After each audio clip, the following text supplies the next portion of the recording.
আসসালামু আলাইকুম প্রিয় লিসেনার্স, আশা করছি আপনারা সবাই ভালো আছেন।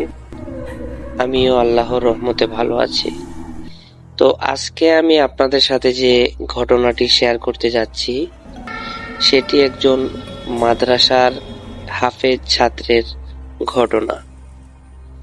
তো আমি কথা না বাড়িয়ে সরাসরি ঘটনায় চলে যাচ্ছি।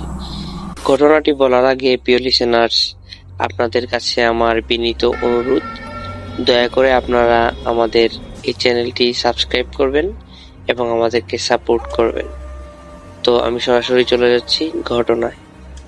তো ঘটনাটি ঘটে 2010 কিংবা 11 এর দিকে, এবং যার সাথে ঘটনাটি ঘটে সে একজন মাদ্রাসার ছাত্র, সে মাদ্রাসার হাফেজ। তো মাদ্রাসার হাফেজ ছেলেটি, তার নাম ছিল আসাদ।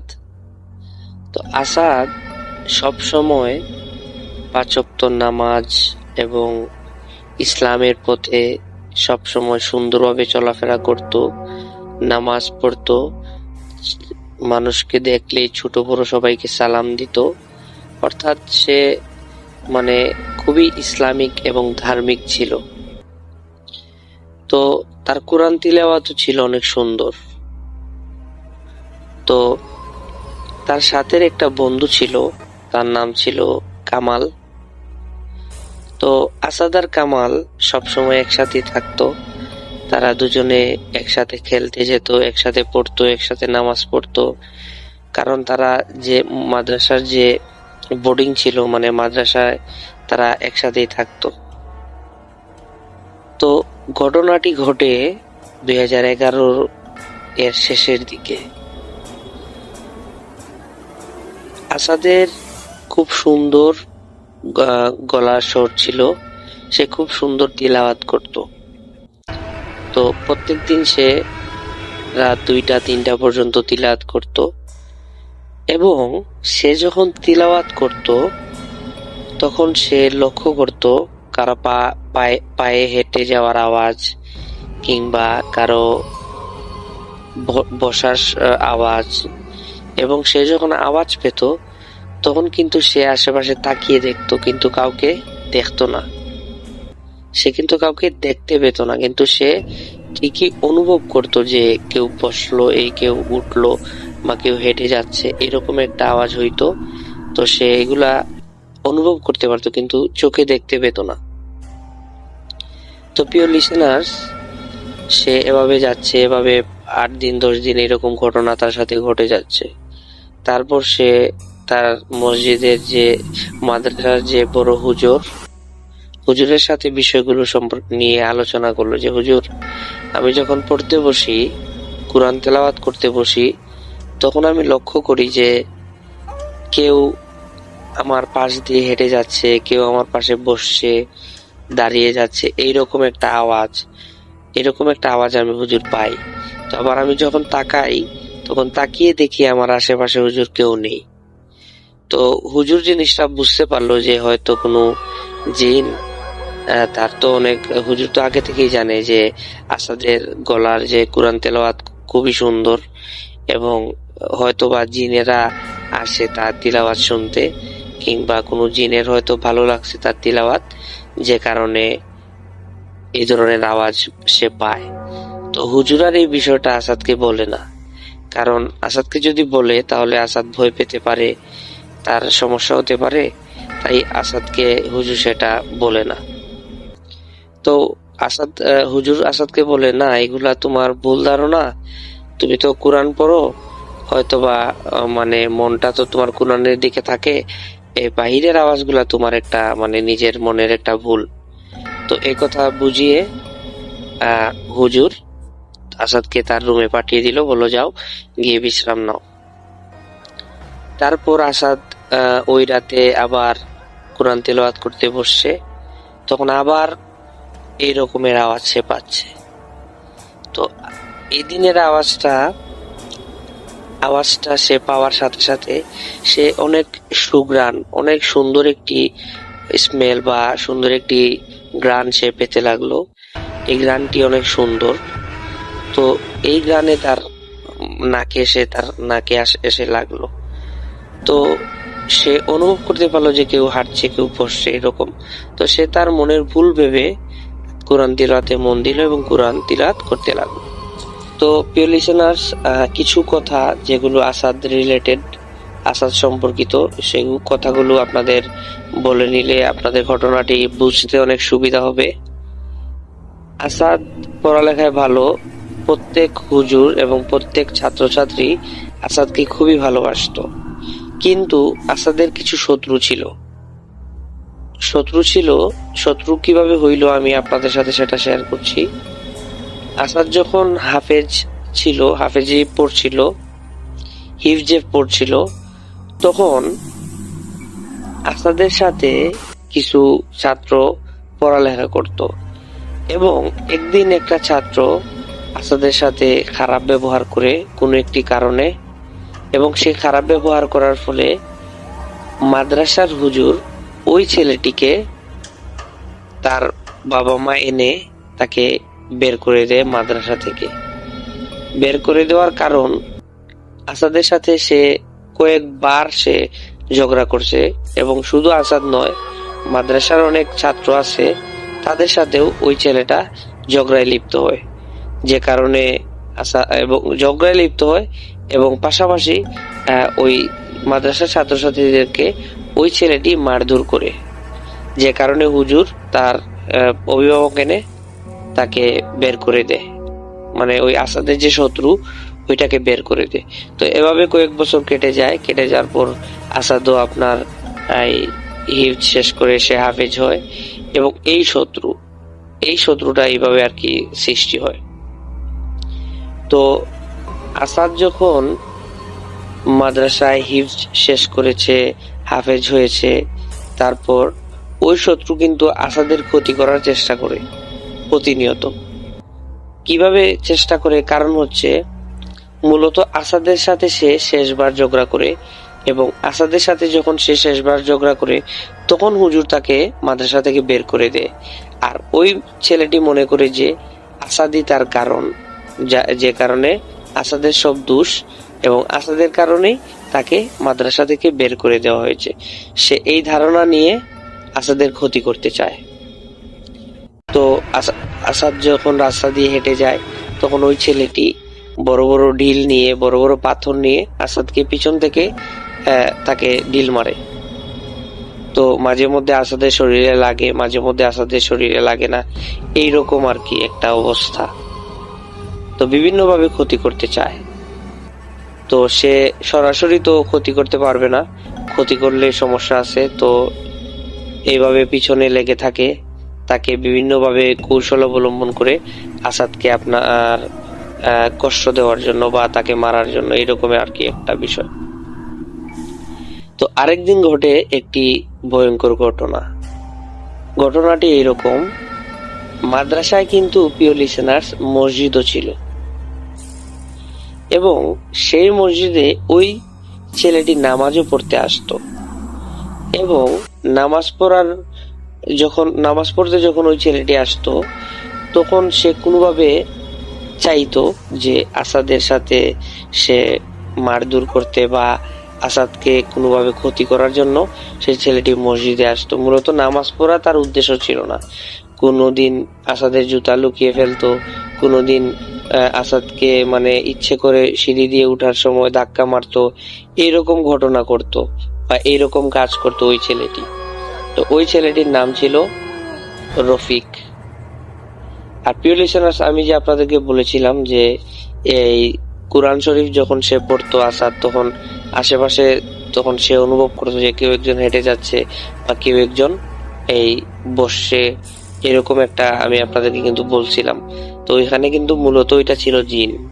তো আসাদের সাথে ওই জিন আর কি ছিল, আসাদকে পছন্দ করতো। তো এটা কিভাবে জানতে পারি? এটা তো আপনারা জানেন যে ওই হুজুর বলছিল যে এটা জিন, এই আর কি। তো ওই দিন যে ভয়ানক ঘটনাটা ঘটে, সেটা হচ্ছে ভয়ানক না, এটাকে ভয়ানক বললে হয় না, তা অলৌকিক ঘটনা। যেমন যেদিন আসাদকে ছেলেটি এই ধাক্কা মারে, সিঁড়ি থেকে ধাক্কা মারে, ওই দিন আসাদ অনেক জোরে সিঁড়ি থেকে পড়ে যায়। তারপরও আসাদের কোনো ক্ষয়ক্ষতি হয় না।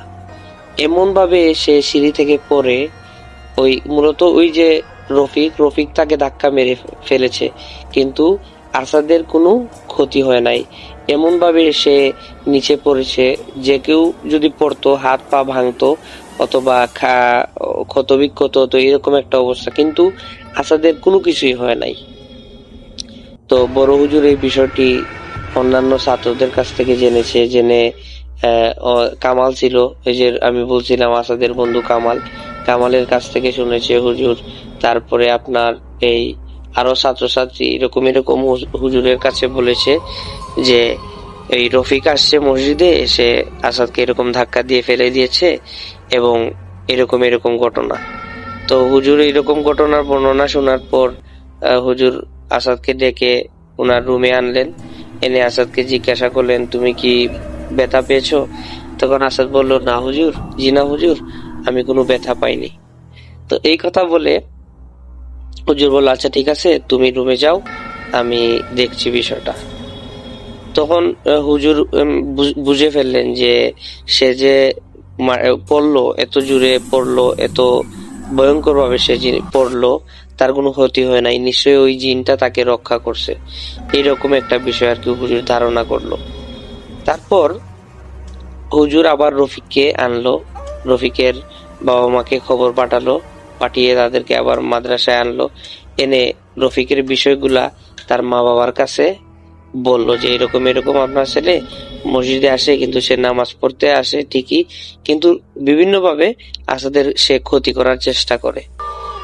একদিন সে জুতা লুকিয়ে ফেলে, একদিন ধাক্কা মারে, ইচ্ছাগত ভাবে তাকে ক্ষতি করার চেষ্টা করে।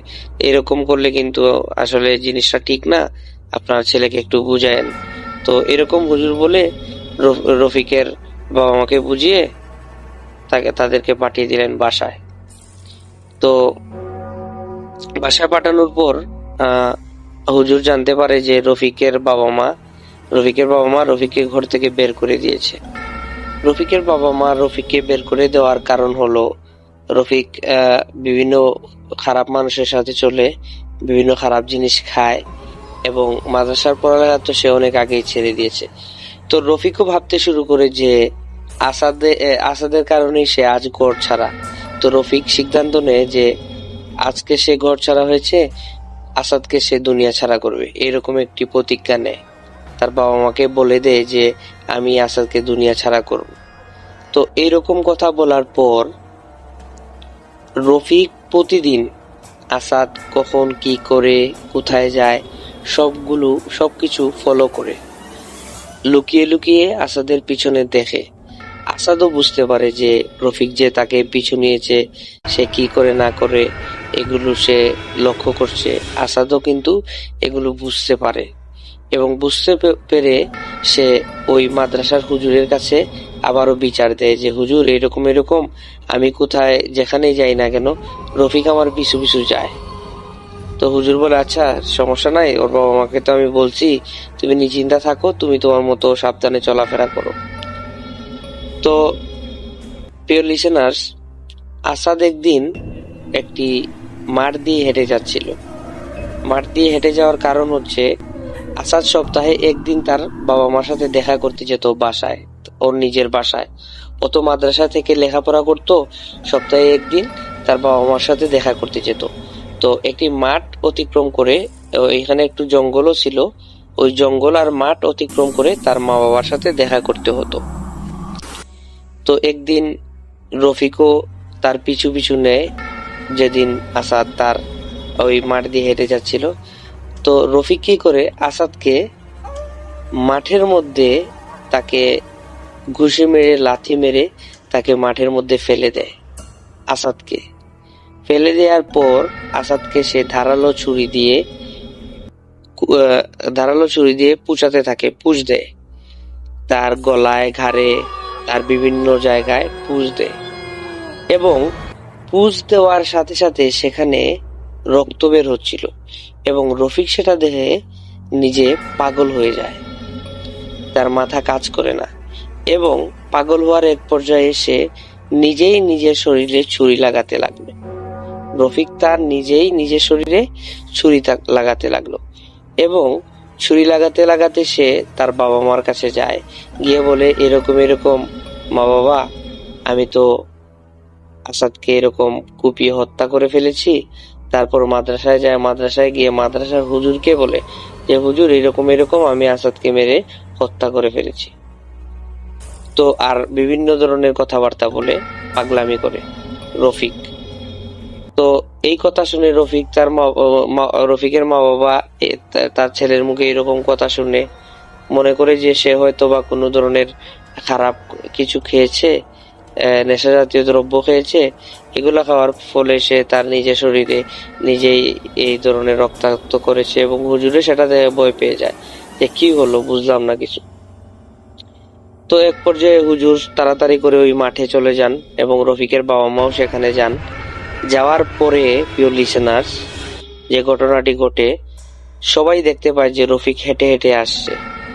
তো রফিক হেঁটে হেঁটে আসার পর হুজুর সহ রফিকের বাবা মা জিজ্ঞাসা করলো যে কি হলো, বুঝলাম না, তোমাকে ও বললো মেরে ফেলছে, তোমার কি হয়েছে?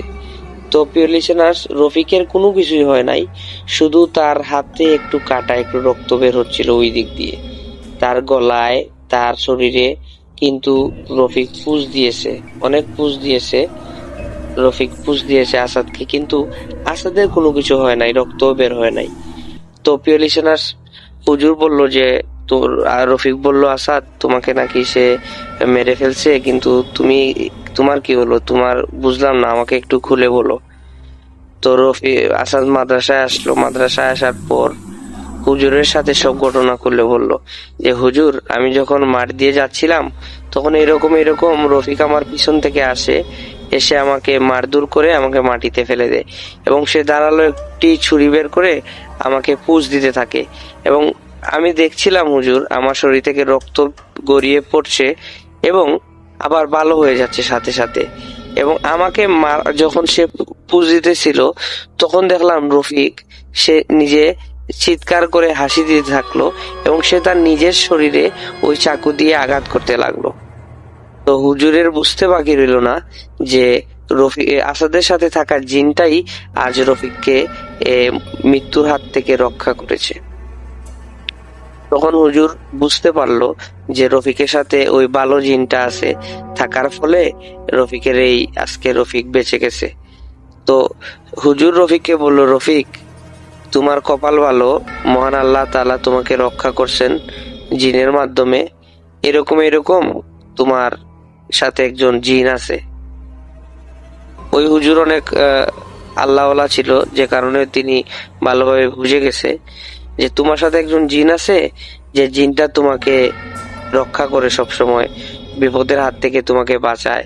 ওই দিন যখন তুমি সিঁড়ি থেকে পড়ে গিয়েছিলে তোমার কোনো ক্ষতি হয় নাই, ওই জিনটা তোমাকে রক্ষা করেছিল। এবং আজকে তুমি যে সে তোমাকে চাকু দিয়ে তোমাকে দাঁড়ালো ছুরি দিয়ে সে আঘাত করলো, তোমার কিছু হয় নাই, আজকেও ওই জিন তোমাকে রক্ষা করছে এবং রফিককে পাগল করে দিছে। তো জিন তোমায় রক্ষা করছে রফিক, আসাদ, তুমি আল্লাহর কাছে শুকরিয়া আদায় করো আর নিজে সাবধানে চলাফেরা করিও। তো এই ছিল প্রিয় লিসেনার্স ঘটনা। আর ঘটনাটি আমি যার কাছ থেকে কালেক্ট করেছি সে ছিল কামাল, আসাদের বন্ধু কামাল। তো কামাল সব ঘটনা জানতো, আসাদ সব ঘটনাই কামালকে বলেছে এবং আমি কামালের কাছ থেকে সরাসরি এই ঘটনাটি সংগ্রহ করেছি। সো প্রিয় লিসেনার্স, আমরা চলে যাচ্ছি পরবর্তী ঘটনায়। এই ঘটনাটি একজন তান্ত্রিকের ঘটনা। তো সরাসরি আমি ঘটনায় চলে যাচ্ছি। একটি গ্রামে একজন তান্ত্রিক বসবাস করত। তো সেই তান্ত্রিক ছিল অত্যন্ত পরিচিত এবং অত্যন্ত সুখ্যাত তান্ত্রিক। তার অনেক সুখ্যাতি ছিল সারা গ্রাম জুড়ে, কারণ মানুষ যখন কোনো সমস্যায় পড়তো, কোনো সমস্যায় পড়তো, তখন ওই তান্ত্রিকের কাছে আসতো এবং আসার পর যে সমস্যা নিয়ে লোকজন ওই তান্ত্রিকের কাছে আসতো সেই সমস্যাটি সমাধান হয়ে যেত, ওই তান্ত্রিক সমাধান করে দিত। তো এইভাবে গ্রামের সবাই যার জায়গা নিয়ে সমস্যা আছে তারাও আসতো, তাদের জায়গার সমস্যা সমাধান হয়ে যেত। যাদেরকে জিন ভূতে ধরে তারা ওই তান্ত্রিকের কাছে আসতো, তাদেরও সমস্যার সমাধান হয়ে যেত। অনেকের বিয়ে হয় না, ওই তান্ত্রিকের কাছে আসতো, বিয়ে হয়ে যেত। এখন ওই তান্ত্রিকের যে সুখ্যাতি ছিল, সে সুখ্যাতির জন্য লোকজন তাকে বাড়িতে নিয়ে আদর আপ্যায়ন করত এবং আসার সময় তাকে টাকা পয়সাও দিয়ে দিত এবং তান্ত্রিককে মোটা অঙ্কের টাকাও দিত। একদিন ঘটে এক ঘটনা। একটি ছেলে, তার নাম রাহাত, এবং রাহাতের পরিবারে একটি সমস্যা দেখা দেয়। তারা রাতে কান্নার শব্দ শুনতে পায়। কোথা থেকে সেই কান্নার শব্দটা আসে তারা সেটা আবিষ্কার করতে পারে না। সেজন্যই মূলত ওই তান্ত্রিককে তারা বাড়িতে আনে। বাড়িতে আনার পর তারা তান্ত্রিকের সাথে কথা বলে যে এইরকম যখন আমরা ঘুমাই তখন রাত 2টা-3টার দিকে আমরা কান্নার আওয়াজ পাই, আমরা ঘুমাতে পারি না ভয়ে। তখন ওই তান্ত্রিক সবকিছু শুনে তাদেরকে বলল যে আচ্ছা ঠিক আছে, সমস্যা নাই, আমি এটার সমাধান করে দিচ্ছি। তারপর তান্ত্রিক তা ঝাড়ফুঁক করলো, করার পর কিসব যেন করলো, করার পর বলল আচ্ছা ঠিক আছে, আর এই ধরনের সমস্যা হবে না, সমস্যা যদি হয় আমাকে সাথে সাথে জানাবেন। তারপর তান্ত্রিক চলে গেল এবং রাহাতের যে ঘরে আসছিল, যাদের ঘরে কান্না শব্দটা পাওয়া যেত, তার পরিবার, রাহাতের পরিবার ওই তান্ত্রিককে অনেক আদর যত্ন করে এবং যাওয়ার সময় তাকে অনেক টাকা পয়সাও দিয়ে দেয়। কারণ তারা আগে থেকেই জানতো যে এই তান্ত্রিক যে সমস্যার জন্য তার কাছে যাওয়া যায় সেই সমস্যাই সমাধান হয়ে যায়। এবং এর ব্যতিক্রম ঘটলো না। তান্ত্রিক যেদিন তাদের বাড়িতে আসে এবং ঝাড়ফুঁক করে যায়, ওই দিন থেকেই তারা আর কান্নার শব্দ পায় না। তারা আর কান্নার শব্দ না পেয়ে অনেক খুশি হয়, রাতে শান্তিতে ঘুমাতে পারে এবং তান্ত্রিককে তারা এই বিষয়টি জানায় যে আপনি আসার পর, আপনি ঝাড়ফুঁক করার পর আর এখানে কোনো সমস্যা হচ্ছে না, আর কান্নার শব্দটাও আর হচ্ছে না। তারপর তান্ত্রিক বলল আচ্ছা সমস্যা নাই, আপনারা শান্তিতে বসবাস করতে থাকেন, কোনো সমস্যা হলে আমাকে জানাবেন। তো তারপর তারা বাসায় চলে আসলো এবং রাহাতের বিষয়ে একটু বলে নিই যে রাহাত, তার বয়স 16-17 হবে। তান্ত্রিকের এই ক্ষমতা দেখে, অলৌকিক ক্ষমতা দেখে রাহাত তান্ত্রিকের প্রতি দুর্বল হয়ে যায়। সে ভাবতে থাকে যে তান্ত্রিককে তো মানুষ অনেক সম্মান দেয়, মানুষ তাদের বাড়িতে ডেকে নিয়ে আসে, তান্ত্রিক মানুষের সমস্যার সমাধান করে দেয় এবং মোটা অঙ্কের টাকাও দেয়, তাহলে তো তান্ত্রিক হতে পারলে অনেক ভালো, মানুষের সম্মানও পাওয়া যাবে, টাকা পয়সাও ইনকাম করা যাবে। তো রাহাত এই সিদ্ধান্ত নিল যে সে যে কোনোভাবে তান্ত্রিক হবে। সে তান্ত্রিক হওয়ার জন্য পাগল হয়ে গেল। তারপর এক পর্যায়ে একদিন রাহাত ওই তান্ত্রিকের কাছে গেল, গিয়ে তান্ত্রিককে বিনীতভাবে অনুরোধ করলো যে জনাব, আমি আপনার সাথে থাকতে চাই এবং আমি আপনার সেবা যত্ন করতে চাই। তখন তান্ত্রিক বলে উঠল, আমাকে সেবা যত্ন করবে? কেন করবে? কিসের জন্য আমার সাথে থাকতে চাও? তখন রাহাত তার যে তান্ত্রিক হওয়ার যে ইচ্ছাটা, সেটা তান্ত্রিকে বলে নাই, সেটা গোপন রাখে তান্ত্রিকের কাছে।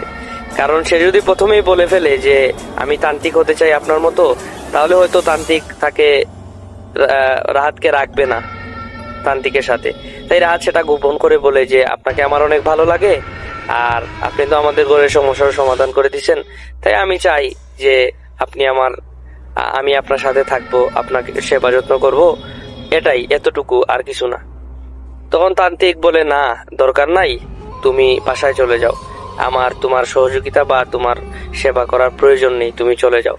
তখন রাহাত ওই তান্ত্রিককে অনেক রিকোয়েস্ট করে, অনেক অনুরোধ করে।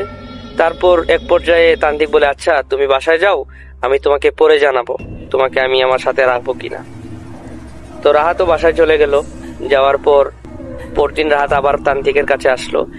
এর ভিতরে তান্ত্রিক কি করলো, রাহাতের ব্যাপারে কিছু খোঁজ খবর নিল যে রাহাত ছেলেটা কিরকম, এবং খোঁজ খবর নিয়ে তান্ত্রিক জানতে পারলো যে না, রাহাত ছেলেটা ভালোই, সে অনেক ভালো, তার কোনো ব্যাড রেকর্ড নেই, খারাপ রেকর্ড নেই।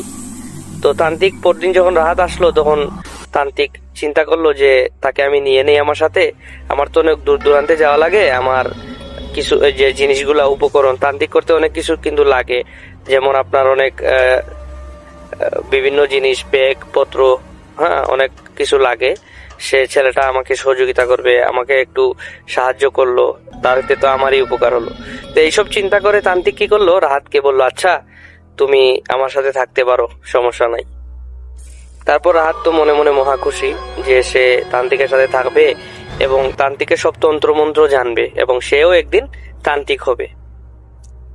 তো তান্ত্রিক বিভিন্ন জায়গায় যায়, বিভিন্ন গ্রামে যায়, বিভিন্ন মানুষের সমাধান করে, ভয়ঙ্কর ভয়ঙ্কর ঘটনা এবং ভয়ঙ্কর ভয়ঙ্কর কাজ তান্ত্রিক করে। সে এগুলা রাহাত দেখে এবং যতই দেখে সে ততই তান্ত্রিক হওয়ার ইচ্ছা পোষণ করে এবং ততই তার তান্ত্রিক হওয়ার যে ইচ্ছা আকাঙ্ক্ষা এটা বাড়তে থাকে। তো এইভাবে করতে করতে রাহাত তান্ত্রিকের সাথে প্রায় 5 থেকে 7 বছর তান্ত্রিকের সাথে সে থাকছে, তান্ত্রিকের সময় দিছে, তান্ত্রিকের সেবা যত্ন করছে। এক পর্যায়ে তান্ত্রিকও বুড়ো হতে লাগলো, তারও বয়স বাড়তে লাগলো। এবং আরেকটা ঘটনা প্রিয় লিসেনার্স আপনাদের বলি, আরেকটা কথা, রাহাত ওই তান্ত্রিকের সাথে শুধুমাত্র থাকতো, কোনো টাকা পয়সা কোনো কিছু নিত না। কারণ রাহাতের অনেক টাকা পয়সা ছিল, অনেক ধন দৌলত ছিল, তার বাপদাদার অনেক সম্পত্তি ছিল।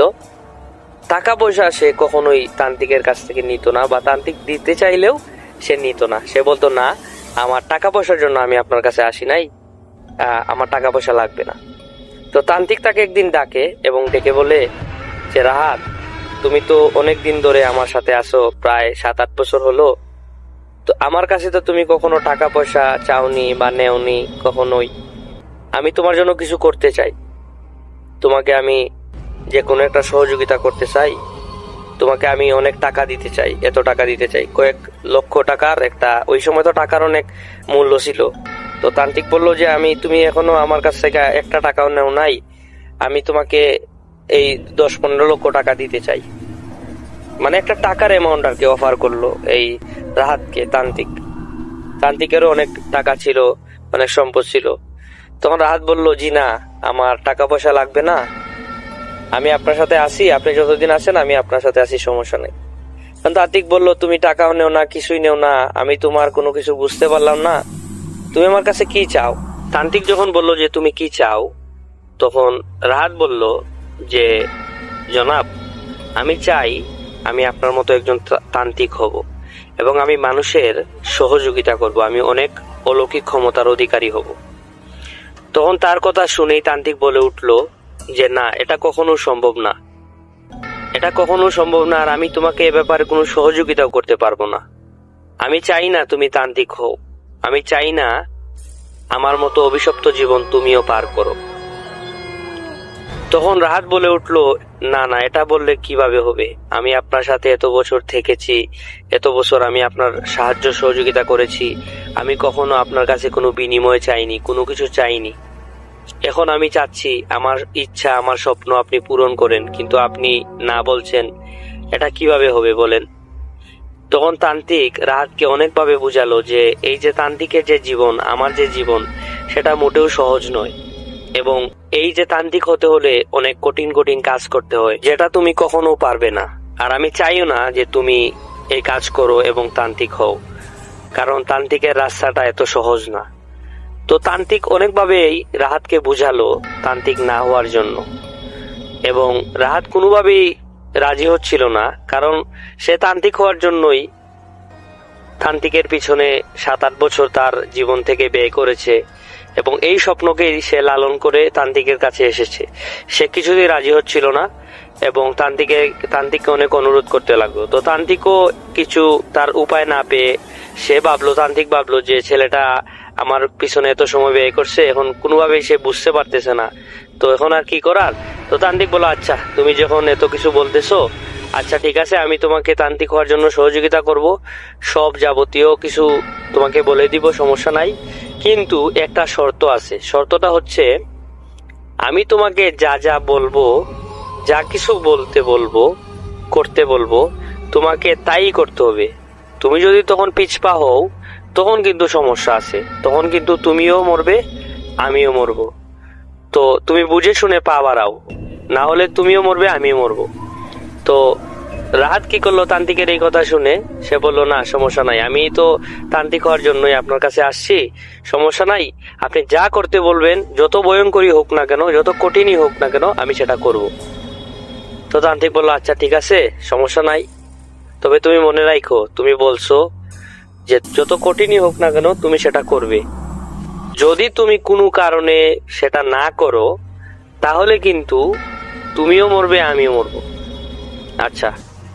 তো তান্ত্রিক এই কথা বলে রাহাতকে বলল, রাহাতও বললো, আচ্ছা ঠিক আছে, সমস্যা নাই, আমি আপনি যা যা বলবেন তা করব।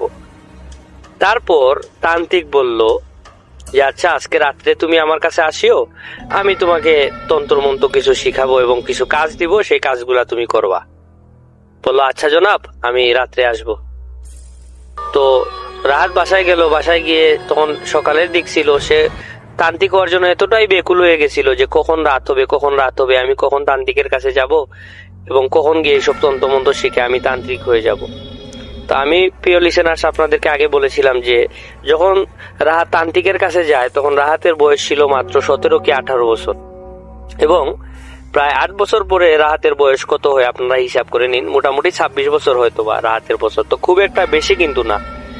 তো রাহাত রাত হওয়ার জন্য বেকুল হয়ে গেছিল যে কখন রাত হবে, কখন আমি তান্ত্রিকের কাছে যাব এবং তন্ত্রমন্ত্র শিখবো। তো রাত হওয়ার সাথে সাথে রাহাত তান্ত্রিকের কাছে গেল। যাওয়ার পর তান্ত্রিক তাকে কালো একটা কাপড় আছে তাদের তান্ত্রিকরা যেগুলা পরে, ওই কাপড়টা দিল, দিয়ে বলল তুমি গোসল করে আসো এবং এই কাপড়টা পরো। পরার পর সামনে মোমবাতি এবং বিভিন্ন ধরনের এই যে তান্ত্রিকে যারা যেগুলা করে বিভিন্ন ভয়ঙ্কর জিনিসপত্র, মানুষের মাথা, বিভিন্ন জিনিস এগুলা তান্ত্রিকের সামনে ছিল, এবং রাহাতও গোসল টোসল করে সেই কালো কাপড়টা পরে তান্ত্রিকের কাছে আসলো। তখন তান্ত্রিকের হাতে একটা পাগড়ি ছিল, সেই পাগড়িটা বলল যে এই পাগড়িটা আমি তোমাকে আজকে পরাবো না, এই পাগড়িটা তোমাকে আমি ওই দিন পরাবো যেদিন তুমি তোমার সকল কাজ তুমি সম্পন্ন করবে, সেই দিন আমি তোমাকে এই কাপড়টা পরাবো। তো তান্ত্রিক কি করলো, এই কাপড়টা তার কাছে রেখে দিল, এই যে মাথার পাগড়ির মতো একটা কাপড়, ওইটা তান্ত্রিকের কাছে রেখে দিল এবং রাহাতকে বলল যে এই তন্ত্রমন্ত্র। তখন তান্ত্রিক রাহাতকে বিভিন্ন তন্ত্রমন্ত্র শিখালো, বললো এখন তোমার কোনো তন্ত্রমন্ত্রই কাজে আসবে না, তুমি এগুলা শিখে রাখো, এবং তুমি যখন আমি তোমাকে যে কাজগুলো দিব, এই কাজগুলো যখন তুমি করবে, সম্পূর্ণ করবে, তখনই তোমার এই তন্ত্রমন্ত্রগুলো কাজে লাগবে এবং তোমার এই তন্ত্রমন্ত্রগুলো তোমার কথায় তারা চলবে। তো রাহাতকে তন্ত্রমন্ত্র শেখানোর পরে, কিছু তন্ত্রমন্ত্র শেখানোর পরে তান্ত্রিক বলল যে এখন তোমার যেটা কাজ, সেই কাজটা হচ্ছে তুমি একজন বাচ্চাকে ম্যানেজ করবে, একজন বাচ্চাকে তুমি আনবে, খুঁজে বের করবে, যে বাচ্চার এই পৃথিবীতে কেউ নেই, মা বাবা ভাই বোন কেউ নেই, এমন একটা বাচ্চাকে তুমি আনতে হবে, সংগ্রহ করতে হবে, খুঁজে বের করতে হবে। তো এই কথা বলল তান্ত্রিক। তখন রাহাত বলল, এটা কোনো বিষয় না, আমি আপনাকে এটা ব্যবস্থা করে আপনার কাছে নিয়ে আসছি।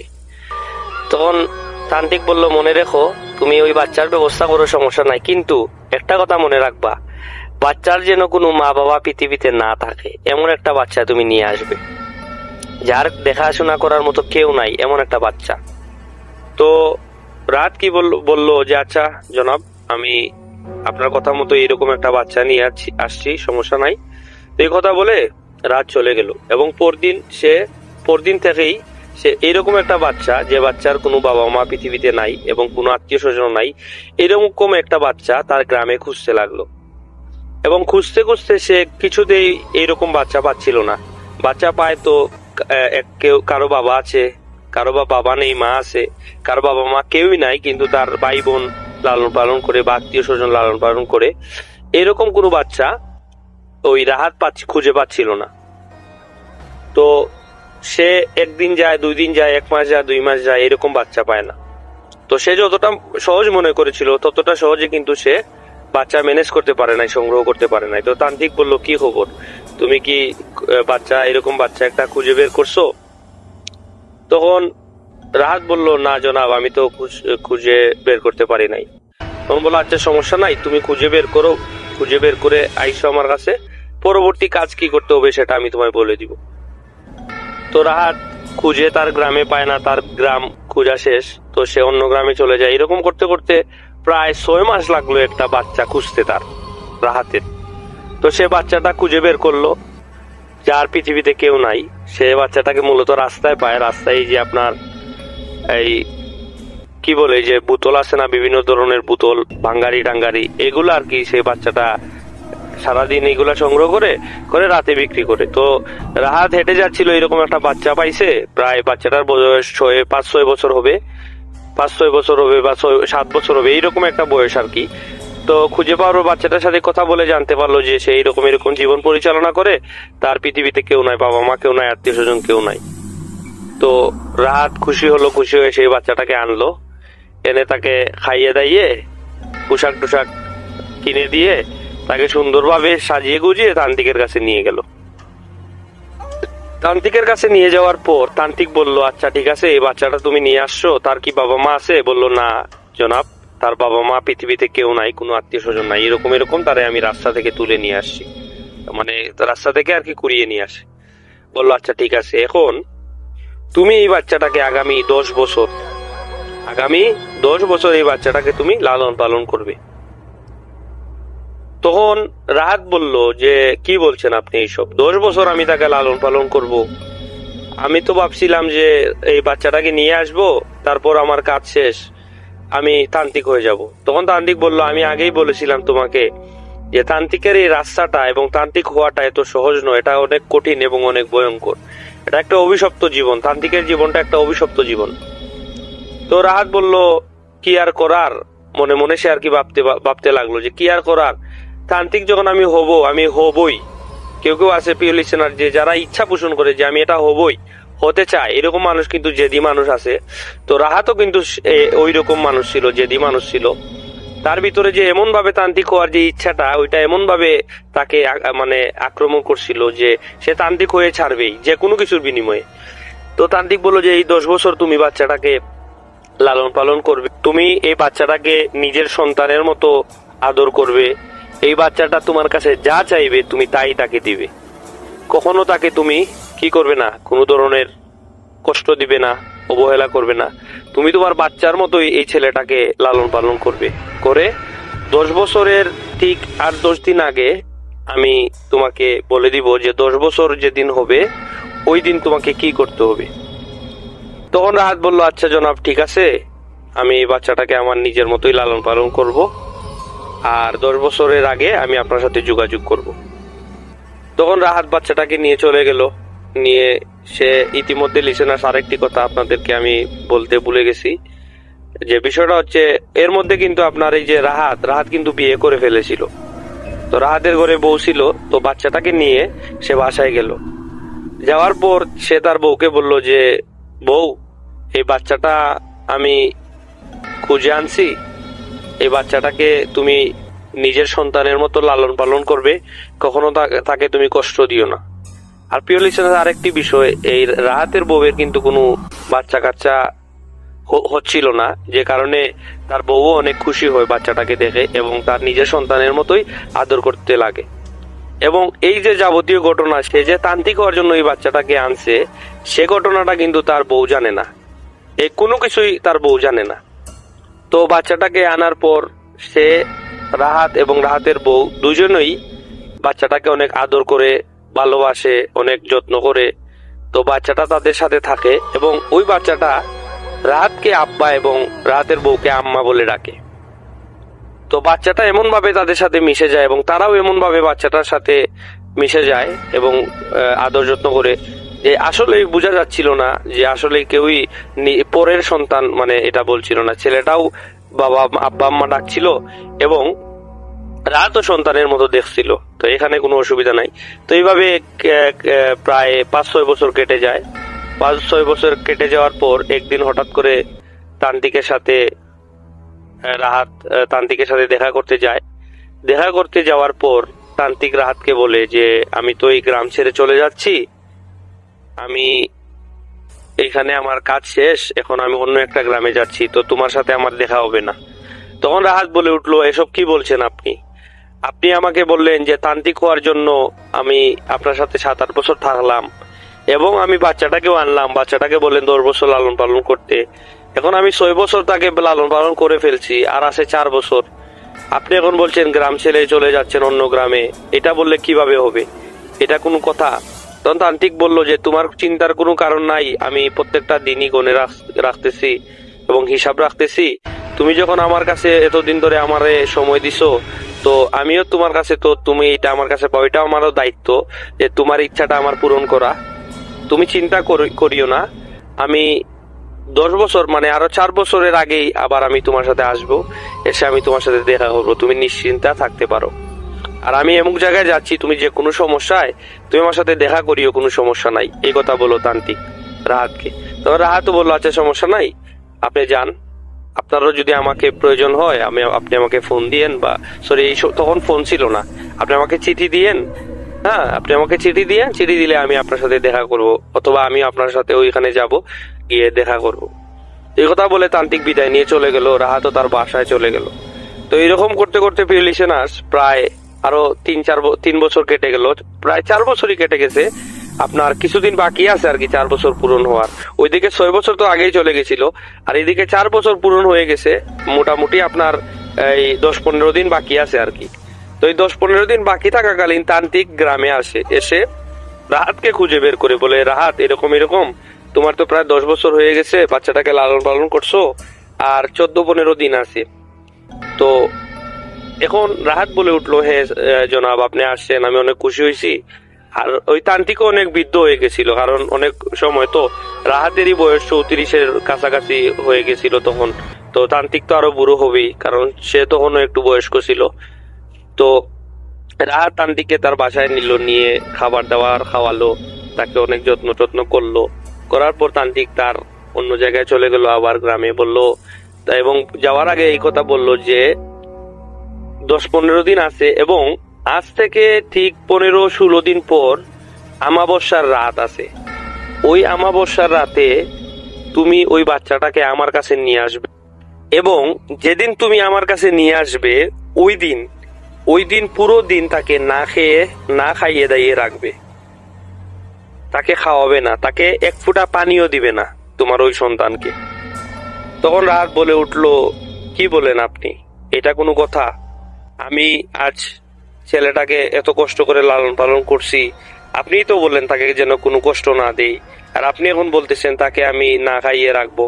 কারণ প্রিয় লিসেনার্স, রাহাত তার যে বাচ্চাটার জন্য অনেক একটা আদর যত্ন করে, অনেক একটা ভালো একটা সম্পর্ক হয়েছিল, এবং অনেক মায়া মমতার একটা সম্পর্ক হয়েছিল। এবং সে তান্ত্রিকের সাথে প্রায় ঝগড়া লাগিয়ে দিছে যে কেন আমি তাকে না খাইয়ে রাখবো, না খাইয়ে রাখলে তো সে বাচ্চা মানুষ, তার অনেক কষ্ট হবে, সে না খেয়ে থাকতে পারবে না। তখন তান্ত্রিক বলে উঠলো, তুমি কি ভুলে গেছো, তুমি কিন্তু তান্ত্রিক হওয়ার জন্যই তাকে আনছো, এবং তুমি এখন এই কথা বলতেছো সে যদি একদিন না খায় তাহলে সে মরবে না। তুমি তাকে না খাইয়ে রাখবে, তাকে কোনো এক ফোঁটা পানিও তাকে দিবে না, এক ফোঁটা পানিও তাকে স্পর্শ করতে দিবে না। তান্ত্রিক রাহাতকে এই কথাটা বললো। তখন রাহাত বললো, আচ্ছা ঠিক আছে, সমস্যা নাই, আমি তাকে না খাইয়ে রাখবো, তাকে পানিও দিব না। এ কথা বলে তান্ত্রিক চলে গেল, এবং রাহাতও তার বাসায় চলে আসলো। এবং প্রিয় লিসেনার্স, এরকম করতে করতে 1 দিন যায়, 2 দিন যায়, 3 দিন যায়, 15-16তম দিনে এসে প্রিয় লিসেনার্স তান্ত্রিক চিঠি পাঠায় 15তম দিনে যে, রাহাত তুমি এমন একটা জঙ্গল ছিল, নির্জন একটা জঙ্গল, এই জঙ্গলে আমি থাকবো, তুমি রাত 12টায় তোমার ছেলেকে নিয়ে আসবে, এবং তাকে সারাদিন, যেটা আগেই বলছিলাম, সারাদিন তাকে উপোস রাখবে, তাকে কোনো ধরনের খাবার দাবার দিবে না, পানীয় দিবে না, এবং সাথে করে 8-10 কেজি মিষ্টি নিয়ে আসবে। এই কথাটা বলছে তান্ত্রিক চিঠিতে। তো এই কথা বলার পর প্রিয় লিসেনার্স, রাহাত ওই 15তম দিনেই তান্ত্রিকের বলা সেই জায়গায় তার বাচ্চাটাকে নিয়ে যায়, এবং সাথে করে এই 8-10 কেজি মিষ্টিও নিয়ে যায়। রাত কিন্তু কোনো কিছু বুঝে উঠতে পারছিল না, কারণ তার ভিতরে এমন একটা জিনিস চলছিল যে সে কখন তান্ত্রিক হবে, তান্ত্রিক হওয়ার ইচ্ছা আকাঙ্ক্ষা তাকে কুরে কুরে খাচ্ছিল, এরকম একটা অবস্থা। তো তার সন্তানকে নিয়ে এবং 8-10 কেজি মিষ্টি নিয়ে রাহাত চললো তান্ত্রিকের উদ্দেশ্যে ওই জঙ্গলে। এবং প্রিয় লিসেনার্স, আর একটা কথা বলে নেই, যখন ছেলেটাকে উপোস রাখলো, ছেলেটা কিন্তু অনেক কষ্ট পাচ্ছিল যে আব্বা আমাকে পানি দাও, আব্বা আমাকে খাবার দাও, আমি খাবার খাবো, আব্বা আমার অনেক কষ্ট হচ্ছে, এরকম বলছিল ওই রাহাতের ছেলেটা আর কি। তো রাহাত কিন্তু কি করবে, তারও কষ্ট হচ্ছিল, তার অনেক কষ্টে লালন পালন করছে। প্রিয় লিসেনার্স, আপনারা জানেন আমরা যে কারো কাছে যদি 5-6 দিনের একটা সম্পর্ক হয়, মানে অন্যের কষ্টে আমরাও কষ্ট পাই, এরকম একটা অবস্থা। আর সেই জায়গা থেকে রাহাত এই ছেলেটাকে প্রায় 10 বছরের মতো লালন পালন করছে। তার কিন্তু ওই যে আপন ছেলের মতোই সে কষ্ট পাচ্ছিল যে আমার ছেলেটা না খেয়ে আছে। এখন সে কি করবে, সে দুটানায় আছে, খাবার দিলে আবার তান্ত্রিকের কথা অমান্য হবে, আবার না খাওয়ালেও ছেলেটা কষ্ট পাচ্ছে, এখন কি করার। কিন্তু তান্ত্রিক হওয়ার জন্য যে তার ইচ্ছাটা ছিল, সে এই ইচ্ছার কারণে ছেলেটাকে না খাইয়ে রাখে এবং সেই জঙ্গলে নিয়ে যায়। নিয়ে যাওয়ার পর সেখানে তান্ত্রিক আগে থেকে উপস্থিত ছিল। রাহাত তান্ত্রিককে দেখতে পায় এবং দেখার পর তান্ত্রিকের সাথে কথাবার্তা বলে, এবং ওই তান্ত্রিককে দেখে রাহাতের ছেলে জিজ্ঞেস করলো, বাবা উনি কে? তখন রাহাত বলে উঠলো, উনি আমার উস্তাদ, সমস্যা নাই, তুমি এখানে বসো। তখন তান্ত্রিক বলল যে তুমি তোমার ছেলেকে এখানে বসায়া রাখো এবং তুমি আমার সাথে আসো, তোমার সাথে কথা আছে। তো এই কথা বলে তান্ত্রিক রাহাতকে নিয়ে একটু মানে এই তার ছেলের কাছ থেকে একটু দূরে গেল, গিয়ে কি সব যেন কথাবার্তা বলছে। তো কথা বলার এক পর্যায়ে ছেলেটা বলে উঠলো, বাবা আমারে খাবার দাও, আমি খাবার খাবো। তো তান্ত্রিক রাহাতকে শিখিয়ে দিল, তুমি যাও, গিয়ে তোমার ছেলেকে বলো তুমি এখানে শুয়ে থাকো, আমি তোমার জন্য খাবার নিয়ে আসছি, যাও এ কথা তুমি বলে আসো তোমার ছেলেকে। তখন তান্ত্রিকের কথা মতো রাহাত তো কি করলো, তার ছেলের কাছে গেল, গিয়ে বললো, বাবা তুমি এখানে শুয়ে থাকো, আমি তোমার জন্য খাবার নিয়ে আসছি। রাহাতের কথা মতো তার ছেলেও শুয়ে থাকলো এবং রাহাত চলে গেল তান্ত্রিকের কাছে। তান্ত্রিককে গিয়ে বলল, জনাব আমার ছেলে তো অনেক উপোস আছে, তার খাবার দাবার কিছুই সে আজকে আমি তাকে আপনার কথা মতো খাওয়াইনি, আপনি তাড়াতাড়ি আমাকে বলেন, কাজ বলেন, কি কাজ করতে হবে বলেন, আর আমি বাসায় গিয়ে আমার ছেলেটাকে খাবার দাবার খাওয়াই, কারণ সে দুর্বল হয়ে গেছে। তখন তান্ত্রিক বলল, আমি তোমাকে কি বলি তুমি মনোযোগ সহকারে শোনো। আজকে আমি তোমাকে যে কাজটি করতে বলবো সেই কাজটি হচ্ছে শেষ কাজ।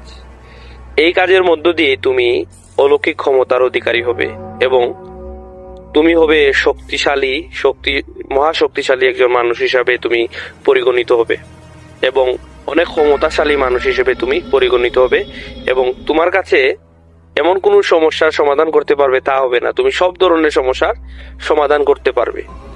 তান্ত্রিক এই কথাটি বলল এবং এই কথা শুনে, তান্ত্রিকের কথা শুনে রাহাত অনেক খুশি হলো।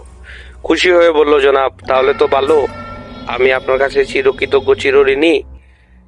তো আপনি আমাকে বলেন কাজটি কি, আমি কাজটি করি এবং আমি তাড়াতাড়ি বাসায় যাই, কারণ বাচ্চাটা সারাদিন কিছু খায়নি, আমি তাকে খাওয়াই। তো তান্ত্রিক বলল, তুমি তাকে যে মিষ্টিগুলো আনছো সেই মিষ্টিগুলা খেতে দিয়ে আসো, যাও। তখন বলল, মিষ্টিগুলা এখন খালি পেটে তাকে যদি মিষ্টি জাতীয় খাবার দেই তাহলে তো মনে হয় তার শরীর খারাপ করবে, সমস্যা হবে। আবার এই চিন্তা করলো এবং আরেকটা চিন্তা করলো যে হ্যাঁ, মিষ্টিটাও যদি খায়, আপাতত ছেলেটা তার মানে শান্তি পেলো, খাবার দাবার কিছু খাইলো, কিছু একটা তো খাইলো। তো তান্ত্রিকের এই কথা শুনে মিষ্টিগুলো রাহাত তার ছেলেকে দিল, বাবা মিষ্টিগুলা তুমি খাও। খাবার পর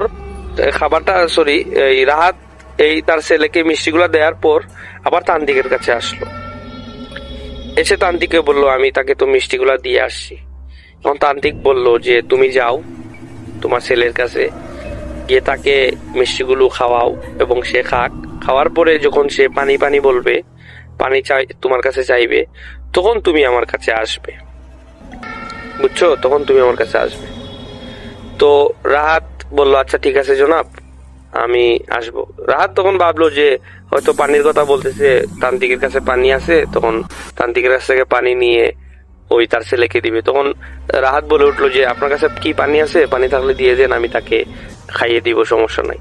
বললো না না, তান্ত্রিক বললো না না, তুমি তার কাছে যাও, তোমার বাচ্চার কাছে যাও, বাচ্চার কাছে গিয়ে তাকে মিষ্টিগুলা খাওয়াও, এবং সে যখন তোমার কাছে পানি চাইবে তখন তুমি আমার কাছে আসবে, এবং তুমি তোমার বাচ্চাকে বলবে যে আচ্ছা আমি তোর জন্য পানি আনছি, তুমি মিষ্টি খাও, আমি আসতেছি, এই কথা বলবে।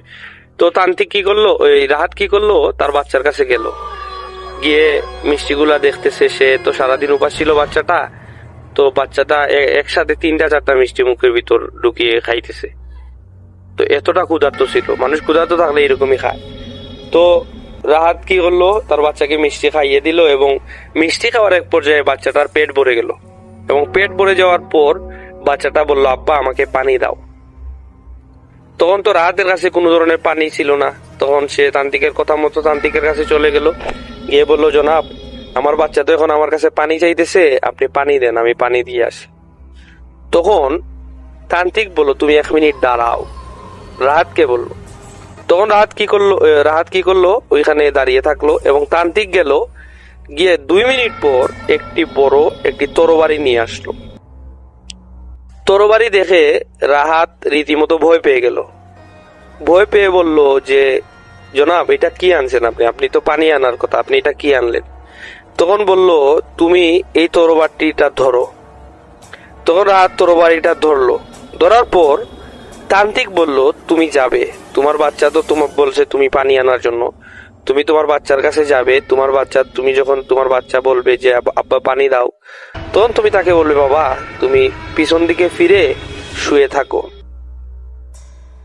এবং যখন সে শুয়ে থাকবে তখন তুমি পিছন থেকে তাকে এক কূপ দিয়ে তার মাথাটা 2 ভাগ করে ফেলবে, তার শরীর থেকে আলাদা করে ফেলবে তার মস্তিষ্ক মাথাটা। এই কথা শুনে রাহাত রেগে মেগে আগুন হয়ে গেল, কারণ সে এই বাচ্চাটাকে খুঁজে বের করলো, 10 বছর লালন পালন করলো, বাচ্চাটাকে নিজের ছেলের মতো লালন পালন করলো, এবং তান্ত্রিক এই কথা বলছে শুনে রাহাত তান্ত্রিকের সাথে ঝগড়া লাগিয়ে দিল, বললো আপনি কি বলছেন, আপনার মাথা কি নষ্ট হয়ে গেছে, আপনার বয়স তো কম হয় নাই, আপনি কি সব বলছেন, আপনার মাথা কি ঠিক আছে? আমার মাথা ঠিক আছে, তুমি শান্ত হও, তুমি শান্ত হয়ে আমি কি বলি তুমি শুনো। তুমি এই তরবারি নিয়ে গিয়ে তোমার বাচ্চার মাথা 2 ভাগ করবে, এবং 2 ভাগ করার সাথে সাথেই তোমার একটি মহাশক্তিশালী জিন তোমার অধীনস্থ হয়ে যাবে, এবং সেই জিনটি তোমার সকল কাজ করে দিবে। তখন রাহাত বলল না, আমি এই কাজ কোনোভাবেই করতে পারবো না, আমি এই কাজ কিছুতেই করতে পারবো না, আমি চাই না তান্ত্রিক হতে। তখন রাহাত কাঁদতে কাঁদতে তার অবস্থা খারাপ হয়ে গেল। তখন তান্ত্রিক তাকে বলল শুনো রাহাত, আমি তোমাকে আগেই বলেছিলাম তান্ত্রিকের জীবন সহজ নয়, তান্ত্রিক হওয়াটাও সহজ নয়।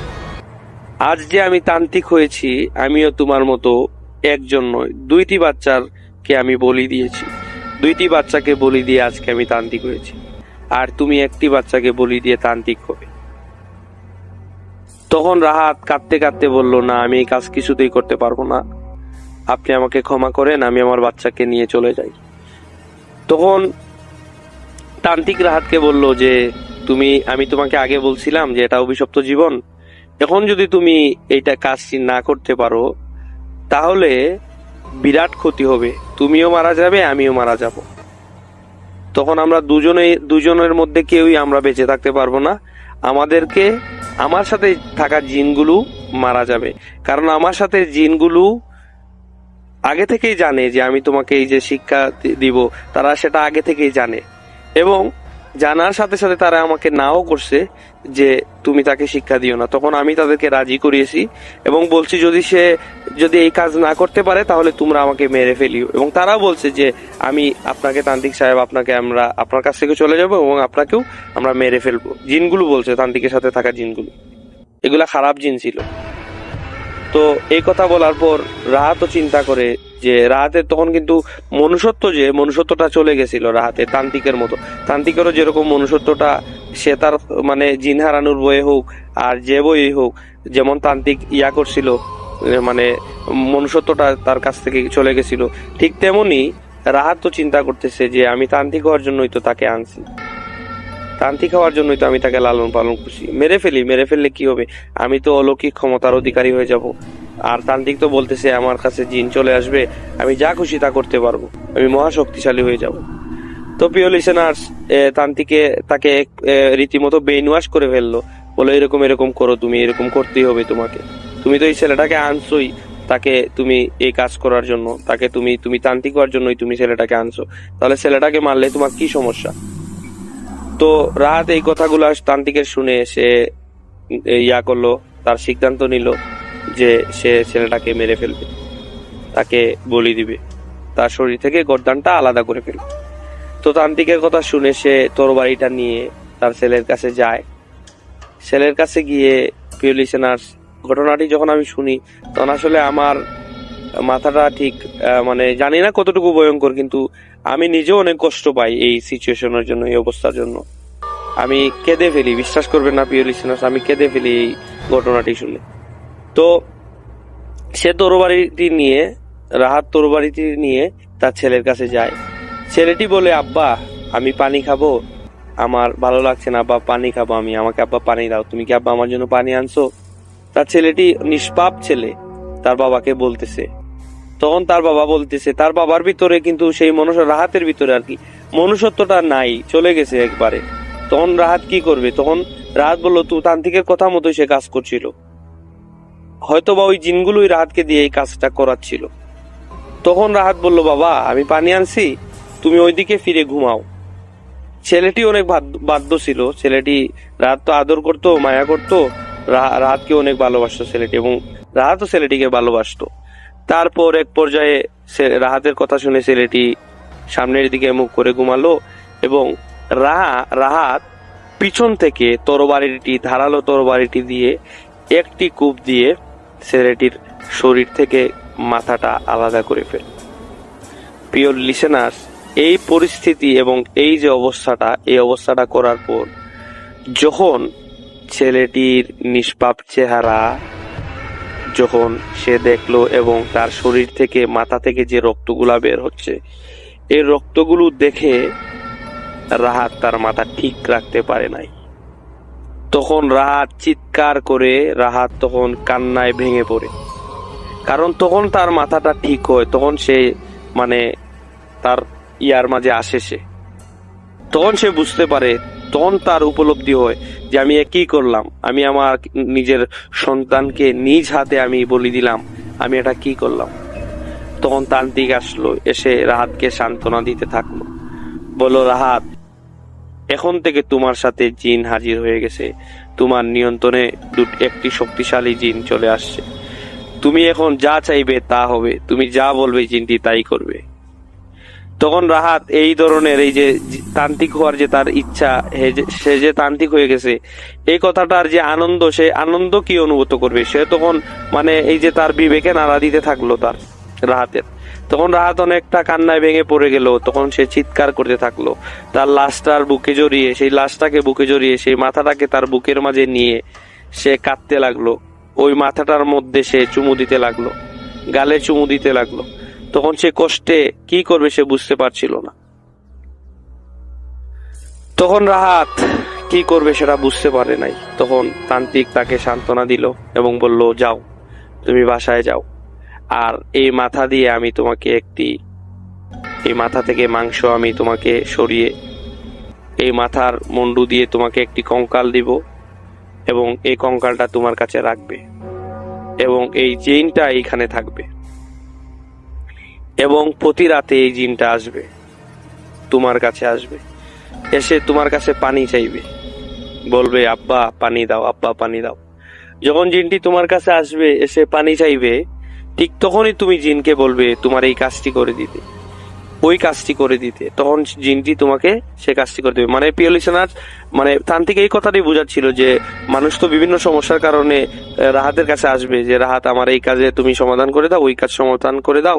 তখন রাহাত এই কাজগুলো বলবে, ওই জিনটাকে বলবে রাত্রে যে তুমি এই কাজ করে দাও, তাহলে তোমাকে পানি দিব।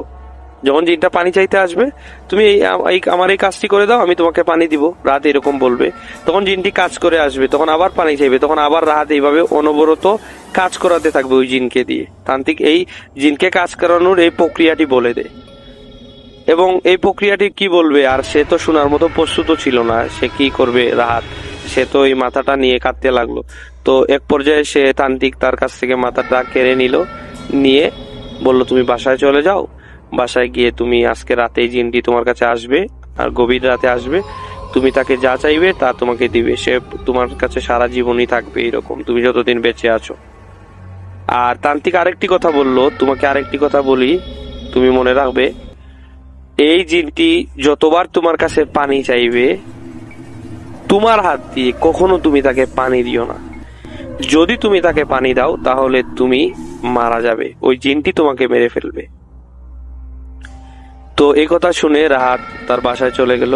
বাসায় চলে গিয়ে সে তার তার বিবেক কাজ করতে লাগলো এবং যেতে যেতে সে ভাবলো, আমি এই কাজটি কি করলাম, আমি তো কাজটা ঠিক করলাম না, কি দরকার ছিল আমার তান্ত্রিক হওয়ার, আমি আমার বাচ্চাটাকে নিজ হাতে মারলাম।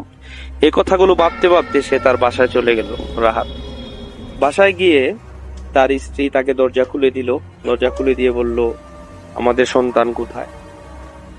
তখন সে বলল যে আমি বলতেছি আসো। তখন বলল, তুমি ভাত বাড়ো আমার জন্য, আমি ভাত খাবো আর আমি তোমাকে বলতেছি। কারণ রাহাত তখন তার স্ত্রীকে কি জবাব দিবে সেটা সে বুঝতেছিল না। তখন ভাত বাড়তেছিল তার বউ এবং সে একটা বুদ্ধি বের করলো যে আমি তাকে বলবো যে তার বাবা মাকে পাইছিলাম, তার বাবা মাকে আমি দিয়ে আসছি। তো যেই কথা সেই কাজ, তার বউ আসলো, এসে খাবার দিতে জিজ্ঞাসা করলো যে আমার বাচ্চা কোথায়, আমার সন্তান কোথায়, তাকে তুমি কোথায় রেখে আসছো, একা একা বাড়িতে চলে আসছো? তখন সে জবাব দিল, আমি রাস্তায় তার বাবা মাকে পাইছিলাম, তো বাবা মাকে পাওয়ার পর আমি তার বাবা মার কাছে তাকে আমি তুলে দিয়ে আসছি। তখন তো তার স্ত্রী রেগে মেগে আগুন, বলল, তুমি এটা কোন কাজ করলে? তাকে আমরা এতদিন লালন পালন করছি, আচ্ছা তো তার বাবা মা যখন বের হয়েছে ভালো কথা, তার বাবা মার কাছে সে থাকুক, সেটা সমস্যা না, কিন্তু তুমি তো তার বাবা মাকে আমাদের কাছে নিয়ে আসা উচিত ছিল। তার বাবা মাকে আমরা আদর আপ্যায়ন করে দিতাম, খাবার দাবার খাইয়ে দিতাম, আর ছেলেটাকে আমি শেষ বিদায় দিয়ে দিতাম, তাকে আদর যত্ন করে দিতাম। তার অনেক পোশাক আশাকও আছে, আর তার জন্য আমি কিছু টাকা পয়সা সঞ্চয় করে রাখছি, সেগুলো তাকে দিয়ে দিতাম। তখন সে কি জবাব দিবে? তখন সে কাঁদতে লাগলো, রাহাত কাঁদতে লাগলো, তার স্ত্রীও কাঁদতে লাগলো। তার স্ত্রী কাঁদতে লাগলো তার ভালোবাসায়, ছেলেটির ভালোবাসায়, তার সব আগের অতীতের ঘটনাগুলো, মুহূর্তগুলো ছেলের সাথে কাটানো মনে পড়ছে, সেই জন্য কাঁদতে লাগলো। আর রাহাত তো যে ঘটনা করে আসে, সে সেই ঘটনার জন্য কাঁদতে লাগলো। তার স্ত্রী কিন্তু জানে না যে প্রিয় লিসেনার্স এইসব ঘটনা ঘটে যাচ্ছে। তো প্রিয় লিসেনার্স, তারা ভাত খাওয়া দাওয়া করলো, খাওয়া দাওয়া করার পর তার স্ত্রী ঘুমালো, সেও ঘুমালো। ঘুমানোর পর রাতে স্বপ্নে একজন জিন আসলো, এসে বলল যে আব্বা আমাকে পানি দাও। জিনটা বলতে লাগলো, আব্বা আমাকে পানি দাও। তখন রাহাত বলল যে আমার এই কাজটি করে দাও, আমার জন্য 2টা গরু নিয়ে আসো আর 2টা ছাগল নিয়ে আসো, তাহলে আমি তোমাকে পানি দিব।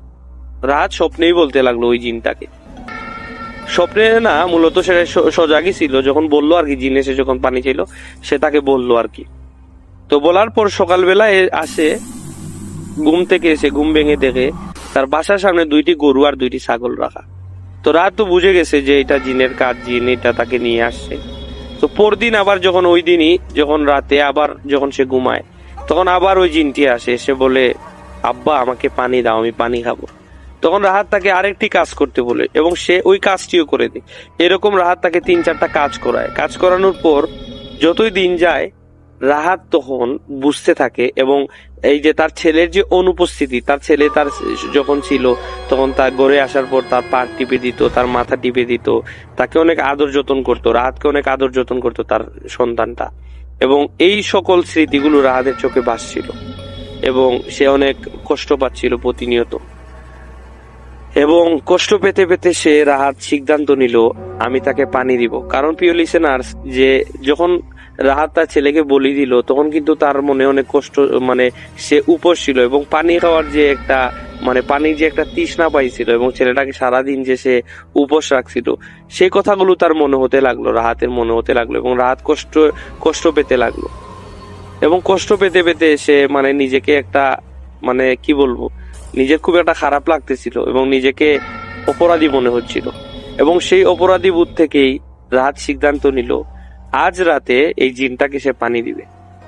এখন তান্ত্রিক কিন্তু তাকে বলে দিছিল আগে যে তাকে কোনোভাবেই যেন জিনকে সে পানি না দেয় নিজ হাতে, যদি পানি দেয় তাহলে সে মারা যাবে, ওই জিনটি তাকে হত্যা করে ফেলবে।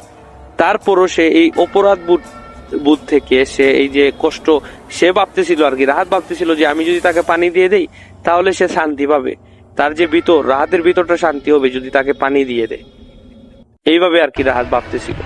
তো যেই কথা সেই কাজ, রাতে যখন আবার আরেকদিন জিনটা আসে, তখন জিনটা বলে আব্বা আমাকে পানি দাও, আমি পানি খাবো। সাথে সাথে সে তার মানে এই যে একটা ইয়া ছিল, চেয়ার টেবিল ছিল, টেবিলের পাশে ছিল পানি। তো সে পানি নিয়ে কি করলো, রাহাত পানি নিয়ে ওই জিনকে দিল। তখন অদৃশ্য একটা কি যেন অবয়ব এই গ্লাসটা নিয়ে টপ টপ করে এই পানিগুলো গিলে ফেললো। প্রিয় লিসেনার্স, এই যে গিলে ফেললো, এই গিলে ফেলার যে বিষয়গুলা সে লক্ষ্য করছিল, রাহাত লক্ষ্য করছিল। লক্ষ্য করার পর সে কি করলো, ওই দিন জিন চলে যায় এবং রাহাত তো কি করে, রাহাত আপনার ঘুমিয়ে যায়। ঘুমিয়ে যাওয়ার পর সকাল হলো। সকাল হওয়ার পর রাহাত তান্ত্রিকের কাছে চলে গেল, গিয়ে বলল এরকম গত রাতে আমি পানি দিছি, ওই জিনকে পানি দিছি, আপনি তো বলছিলেন পানি দেওয়ার সাথে সাথে আমি মরে যাবো, আমার তো কিছু হলো না। তখন তান্ত্রিক বলল, এটা তুমি কি করলে?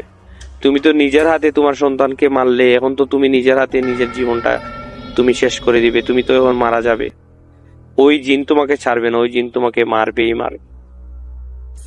তখন রাহাত বলল, আমাকে যদি মেরেও ফেলে আমার কোনো খারাপ লাগবে না, কারণ আমি আমার ছেলের প্রতি যে অন্যায় করছি, এই অন্যায়ের আমার বিচার হওয়া উচিত। আমি কারোর সাথে এই বিষয়টা শেয়ারও করতে পারছি না, আমি যদি মরেও যাই তাতেও আমি শান্তি।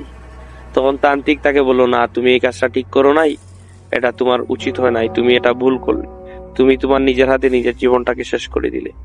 তখন এই রাহাত তান্ত্রিকের সাথে দেখা করার পর তান্ত্রিকের কাছ থেকে ক্ষমা টমা চেয়ে, এবং তান্ত্রিকও রাহাতের কাছে ক্ষমা চায় যে আমি তোমাকে আগেই বলছিলাম তুমি এই তান্ত্রিকের লাইনে আইসো না, তান্ত্রিকের লাইন অনেক অভিশপ্ত, আমিও এই অভিশাপ নিয়ে বেঁচে আছি, আমারও অনেক খারাপ লাগে, কষ্ট হয়, আমারও অনেক অনুতপ্ত হই, আমারও অনেক বাজেভাবে খারাপ লাগে, কিন্তু কিচ্ছু করার নাই, যখন এইটা করে ফেলছি তো করে ফেলছি, এখন আর এগুলা চিন্তা করি না, কিন্তু তুমি যেটা করছো সেটা উচিত হয় নাই, আমাকেও তুমি মাফ করে দিও, আমিও তোমাকে এই পথে নিছি বা আমি তোমাকে এই ধরনের শিক্ষা দিছি, আমি হয়তো তোমাকে যদি না শিখাতাম তাহলে তোমার ছেলেটাকেও তুমি হত্যা করতে না, আর তোমারও আজকে এই পরিণতি হইতো না। তো এই কথা বলে তান্ত্রিকও রাহাতের কাছে ক্ষমা চায় এবং রাহাতও তান্ত্রিকের কাছে ক্ষমা চায়, ক্ষমা চেয়ে দুজনের বাড়িতে চলে যায়। তো প্রিয় লিসেনার্স, বাড়িতে চলে যাওয়ার এক পর্যায়ে গভীর রাতে তার স্ত্রী লক্ষ্য করে রাহাত কোথায় যেন বের হয়ে যাচ্ছে। তো তার স্ত্রী তাকে 2-3 বার ডাকলো, ডেকে জিজ্ঞাসা করলো যে কোথায় যাচ্ছ। রাহাত কোনো কিছু বলে না। তারপর তার স্ত্রী রাহাতের সাথে বাহির হয়ে দেখে রাহাত নাই, রাহাতকে দেখা যাচ্ছে না।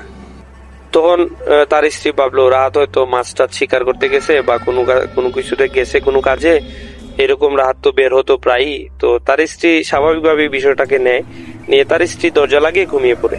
তো পরদিন সকালবেলা নদীতে একটি লাশ ভেসে ওঠে।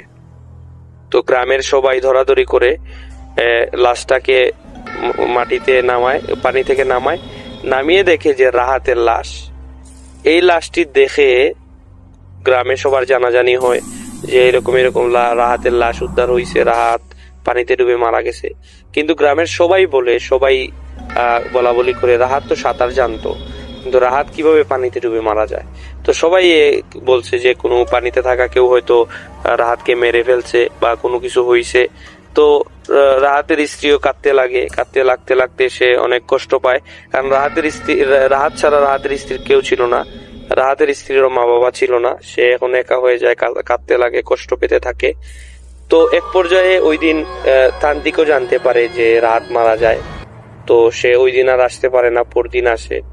আসার পরে তান্ত্রিক তার স্ত্রীর সাথে দেখা করার পর তান্ত্রিকও অনুতপ্ত হয় যে আজকে তার জন্য এত বড় দুর্ঘটনা ঘটলো, রাহাত মারা গেল এবং তার যে ছেলে, সেই ছেলেটাকেও সে হত্যা করলো।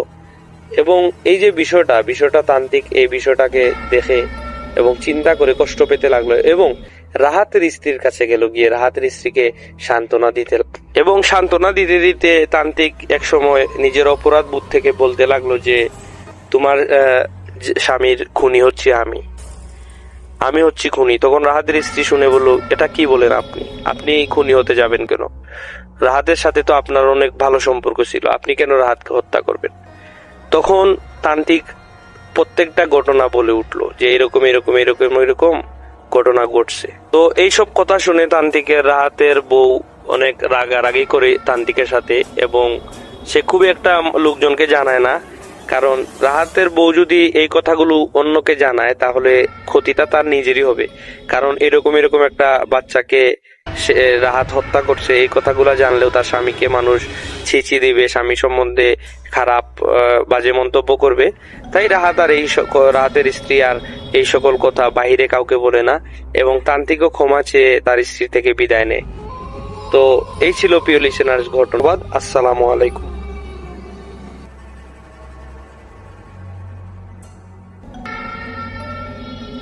প্রিয় লিসেনার্স, ঘটনাগুলো আপনাদের কাছে কেমন লেগেছে? যদি ভালো লেগে থাকে তাহলে লাইক দিন, কমেন্ট করেন এবং শেয়ার করেন। আর এইরকম নিত্য নতুন ভৌতিক এপিসোড পেতে চাইলে আমাদের চ্যানেলটি সাবস্ক্রাইব করে পাশে থাকুন। তো আপনারা যদি চান আপনাদের জীবনে ঘটে যাওয়া বা আপনাদের কোনো আত্মীয় স্বজনের জীবনে ঘটে যাওয়া ভৌতিক ঘটনা আমাদের সাথে শেয়ার করতে পারেন। আমাদের ডেসক্রিপশন বক্সে মেইল দিয়ে দিচ্ছি এবং হোয়াটসঅ্যাপ নাম্বার দিয়ে দিচ্ছি। আপনারা মেইলে বা হোয়াটসঅ্যাপে আপনারা আপনাদের ঘটনাগুলো সেন্ড করতে পারেন। তো বিদায় নিচ্ছি আজকের মতো, দেখা হবে সামনের কোনো এপিসোডে। সবাই ভালো থাকবেন, সুস্থ থাকবেন। আসসালামু আলাইকুম।